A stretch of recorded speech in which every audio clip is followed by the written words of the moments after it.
سابق ریاستی وزیر داخلہ و رکن قانون ساز کونسل BRS محمد محمود علی نے یوم ولادت باسعادت حضور پرنون صلی اللہ علیہ وسلم کی عالم اسلام بالخصوص تلنگانہ کے مسلمانوں کو مبارکباد پیش کی۔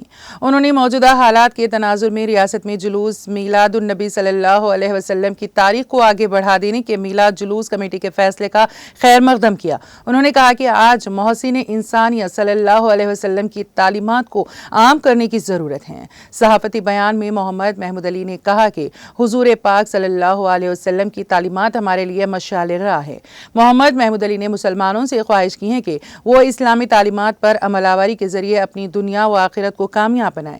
حضور میلاد کے موقع پر نظم و ضبط کا مظاہرہ کیا جائے، خرافات سے اجتناب کیا جائے، ڈی جے اور باجے تاشوں کے استعمال سے گریز کیا جائے۔ انہوں نے کہا کہ ہمارے کسی بھی عمل سے کسی کو بھی تکلیف نہیں پہنچنی چاہیے۔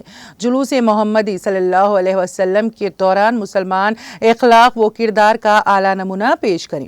امن و امان کی برقراری کو اولین ترجیح دی جائے۔ میلاد مصطفیٰ صلی اللہ علیہ وسلم کے موقع پر غریبوں اور ضرورت مندوں کی داد رسی کی جائے۔ محمد محمود علی نے کہا کہ یہ گنگا جمنی تہذیب، بھائی چارہ اور اخوت پر مبنی روایت کا آغاز BRS کے دور حکومت میں ہوا تھا۔ جاریہ سال بھی گنیش وسرجن جلوس اور میلاد النبی کی تواریخ ایک ساتھ آنے کے باعث میلاد جلوس کمیٹی نے ایک بہترین فیصلہ لیا ہے جس کی مختلف گوشوں سے ستائش کی جا رہی ہے۔